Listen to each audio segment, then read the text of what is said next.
ଆମ ଓଡ଼ିଶାର ଗୋଟେ ସୌନ୍ଦର୍ଯ୍ୟପୂର୍ଣ୍ଣ ଜାଗା ପୁରା ପ୍ରାକୃତିକ ପରିବେଶ ଭିତରଟା ପୁରା ନେଚରକୁ ନେଇକରି ହେଇଛି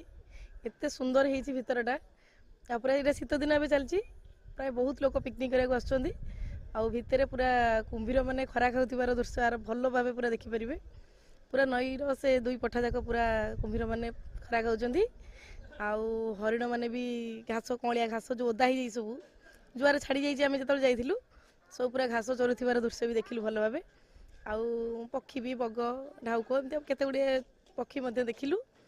ଆଉ ବେଶୀ ହରିଣ ଆଉ କୁମ୍ଭୀର ଦେଖିଲୁ ହରିଣ ପୁରା 8-10ଟା ହରିଣ ଦେଖିଛୁ ପୁରା ଘାସ ଖାଇଲେ ଆମ ଲଞ୍ଚ ଯିବା ବେଳେ ଦୌଡ଼ିକିରି ଯିବାର ବି ଦୃଶ୍ୟ ଦେଖିଛୁ ଆଉ କୁମ୍ଭୀର ମାନେ ପୁରା ସ୍ପଷ୍ଟ ଭାବରେ ଶୋଇଛନ୍ତି ଖରାରେ ଖାଉଛନ୍ତି ତାକୁ ଛାଡ଼ିକିରି ଆମର ଏଠି 64 ପ୍ରକାର ଲୁଣା ଉଦ୍ଭିଦ ଆମେ ପଢ଼ିଛେ ବହିରେ ତା ଦେହରୁ ହେନ୍ତାଳ ବନ ପୁରା ଭର୍ତ୍ତି ହେନ୍ତାଳ ଗଛ ଗୁଡ଼ିକ ଆଉ ହେନ୍ତାଳ ଗଛ ଗୁଡ଼ିକର ଚେର ଗୁଡ଼ା ପୁରା ଉପରକୁ ବାହାରିଛି ଆଉ ତାକୁ ଛାଡ଼ିକିରି ପାଣି ଲେମ୍ବୁ ପାଣି ସିଙ୍ଗଡ଼ା ସବୁ ଗଛ ବି ଦେଖିଲୁ ବହୁତ ଗୁଡ଼ିଏ ଗଛ ପକ୍ଷୀ ଆଉ ବହୁତ ଭଲ ଲାଗିଲା ଆଉ ଗୋଟେ ଲଞ୍ଚରେ ଯେତେବେଳେ ଗଲୁ ଆମକୁ ଟିକେ ଡର ଲାଗୁଥିଲା କିନ୍ତୁ ଯିବା ଭିତରକୁ ଆଉ ବେଶୀ ଡର ଲାଗିଲାନି କାହିଁକିନା ଭଲ ଲାଗିଲା ସେମାନେ ବହୁତ ସର୍ଭିସ୍ ଭଲ ଦେଉଛନ୍ତି ବଢ଼ିଆ ଲାଗିଲା ବହୁତ ବଢ଼ିଆ ଲାଗିଲା